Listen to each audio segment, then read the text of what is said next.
Hello, I am Meredith, and I am here with our message for Thursday, July 13th, 2023. We will be using Sawyer's Path Tarot by request. Thank you for the email requesting the deck. I so enjoy your emails. Keep them coming. What do we have? We've got the Sun in Cancer. The Moon is in Gemini. That happened in the wee hours of the morning. It slipped out of Taurus into Gemini. We've got Venus in Leo. We have Saturn, Pluto, Neptune, all in retrograde, giving us unique circumstances and situations to challenge and inspire ourselves with. So make the most of these retrograde energies. All right. Guidance, insight, enlightenment from the tarot. What do we have? Another major arcana to start the reading with, and it is the Strength card. What a fabulous card for us. This is a card all about courage. Having the courage to live vulnerably and live in our emotionally fulfilled integrity. And the feeling that I get off this card right now is these now moments are not the moments to be watering oneself down, to make ourselves more socially acceptable, to mind the rules of etiquette and social grace. So we may remain in our integrity. We may engage our good manners and our kindness and our compassion because that's part of our raw authenticity. And many of us lack the courage to speak the authentic truth in certain situations for fear of recrimination for our opinion, or we feel that speaking our raw, authentic truth is going to ruffle feathers and upset others. And the Strength card invites us to have the strength to say what needs to be said, no matter what the conditions, no matter what the setting. And it's a message truly of not watering ourselves, bringing ourselves 100 proof to the world at large. Are we doing that? There's a message here too of living from our wild, untamed heart space. Again, not something that's always favored. So do we have the courage to do just that? To be authentic, to be completely true, without so much fear of offending people? Consider this. Let's see where this card is leading. Into the Queen of Pentacles.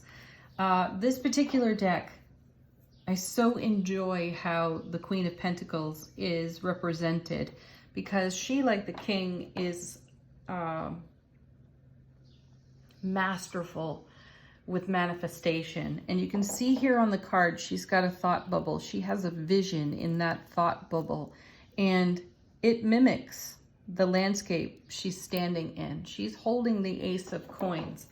And what does it take? This is the question that's coming off of these two cards as I look at them. What does it take for you to unleash your wild, untamed heart onto your vision, into your vision of what is manifesting in the now and in the becoming on your horizon? And my sense of it here with these two cards sitting next to one another, it's not going to take any taming. It's going to take your wild passion, your courageous spirit, your emotionally vulnerable self to bring to fruition the vision that you hold for yourself, for the direction you are mapping out for yourself in the now. So what is the Queen looking at? Yeah, look at that. She's looking at the Nine of Cups. Ace of Cups to the power of 9, the dream come true card, the wish fulfilled card.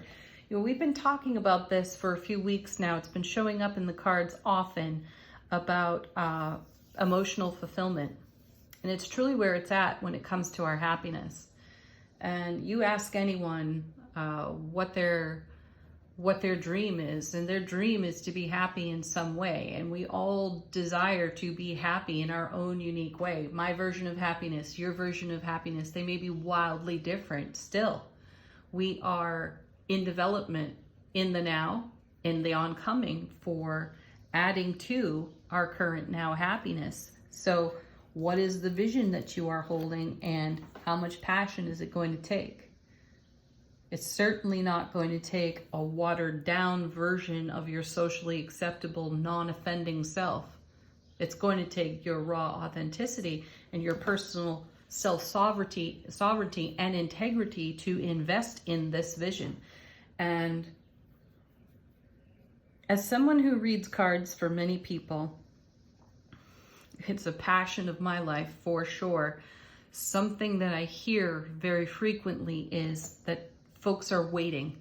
Oh, I'm waiting for the right time for this. I'm waiting for the right time for that. Is the right time now? How does anyone or a card even answer that question? It's more a question of how ready are you to be wild, free, untamed, and bold in the co-creative process with the divine all to make your dreams come true. So that question often gets turned right back on the person asking it. And it's easy to say in the moment, I'm ready to give it all. And then we meet a roadblock. And that roadblock is an obstacle that we've dropped in our own path so that we might pause for greater consideration, which is wonderful as well. The feeling here is in these three cards, we're being invited to take charge with authority over the vision that we hold. And it has nothing to do with waiting for someone else, something else. There is an action that we can take in this now moment that brings us closer to this vision that we hold, even if that action is an affirmation right now. Yeah, consider it. Consider upgrading the frequency of what you are envisioning and how it relates to your dreams coming true. Look at this. Then we have Two of Cups. You are met the way that you show up, right? And so what a great question to ask in this card reading. What is it going to take?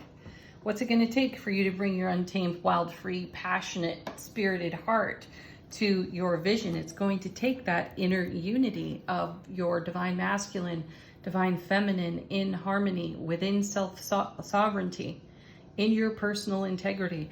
It's going to take that kind of energy, presence of self to bring your dreams to life.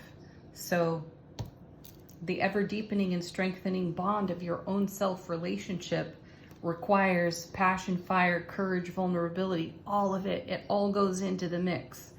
And the cards are asking and encouraging at the same time, what is it going to take for you? What does your first step today look like? Next two cards. First is the Fool. Yeah, taking a leap of faith, that's what it's going to take. Worry less about what others think, about what you do, what you say, how you do it, how you say it. Just take the leap of faith. There's no fear of consequence when the Fool shows up. It's the beginning of a journey. And perhaps it may be the first time for some of you where you break free from programming a belief system that's been handed to you from really well-meaning individuals in your life, and you, in your self-relationship, take a bold leap forward, not based on anything that anyone has ever advised you for or against. It's just you and your inspired passion. Living wild and free in the now moment. What is this card paired with? Holy moly. Hello, Scorpio. Transformation and change. So put an end to the BS that might be holding you back, holding you down, and embrace your courage. Embrace your vulnerability. Put it all out there on the very edge of your comfort zone. Part of yesterday's reading as well. Part of the title of yesterday's reading. Because there is an ending and a simultaneous beginning happening, and the ending may be you waiting around for conditions, relationships, attitudes, environmental conditions to be just right. My feeling here is if there is anything that you've been stepping on the brake for, it's time to take your foot off the brake. Make the transformation, make the change you've been wanting to make. Take whatever that first step is. Oh, pardon. That was weird. All right, let's see what's on the bottom of the deck. Gosh, that death card is profound. Have the courage to make the transformation. All right, bottom of the deck, in the unseen, what we may not necessarily be so keenly aware of.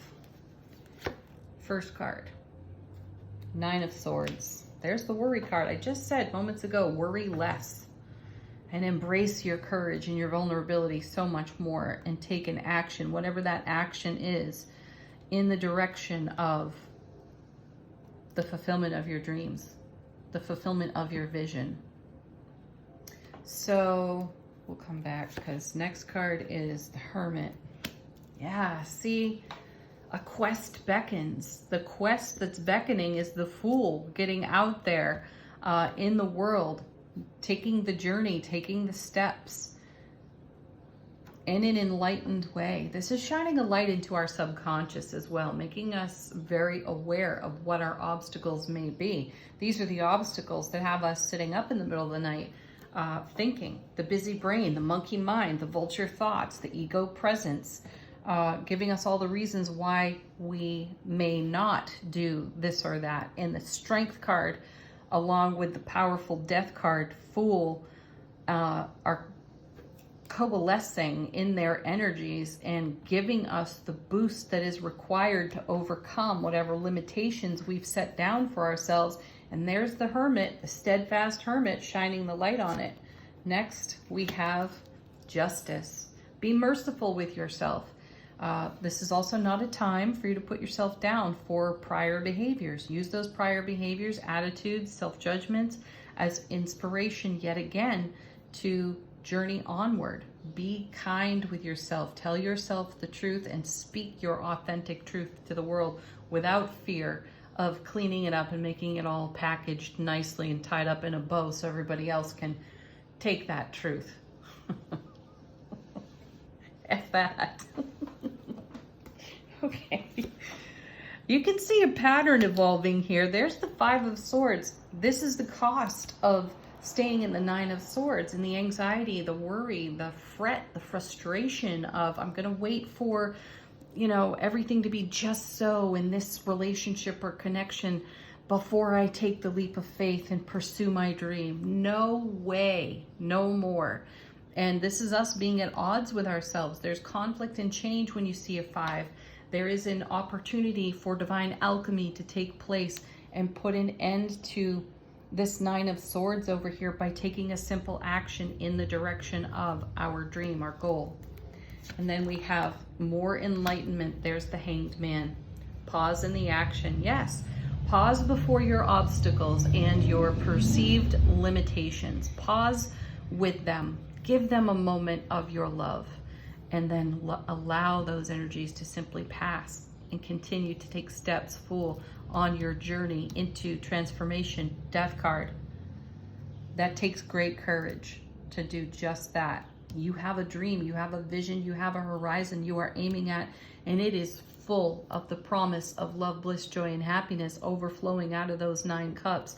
And it's going to take a really bold self-relationship to make this all come together. So my feeling here is the underside of the deck is pointing out past experience and whatever has held us back. So pause for a moment, give that energy its due with unconditional loving kindness and compassion, and then boldly step forward on your own behalf. No one else is going to do that for you. You're it. You're in the driver's seat. Angel answers. Ask a question of the deck if you have one. Allow it to bring you inspiration and a symbolic message of some sort, or allow these cards to confirm something unique and personal to you.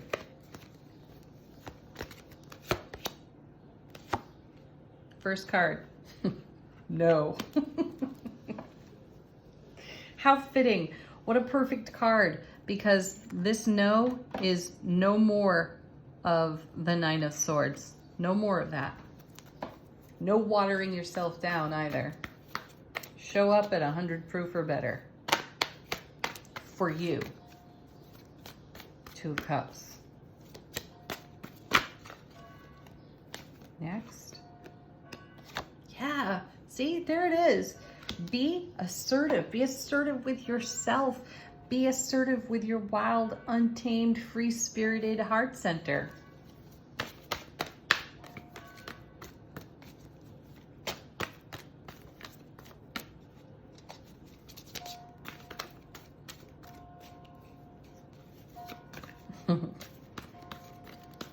Okay, wow. Cards are a little sticky because it's humid.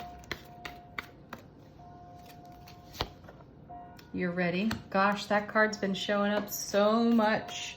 You're ready. You can feel it. I feel that many of us have been chomping at the bit to take some kind of an action, and that time is now. Oh my gosh.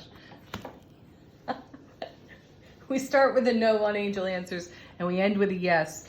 And yes, be assertive. Yes, you're ready. Yes, you're ready to say no. To the Nine of Swords and the Five of Swords. No more arguing and tangling with yourself over the expression of your soulful presence. Final word on the reading from Wisdom of the Oracle. How is our soulful presence informing our waking consciousness?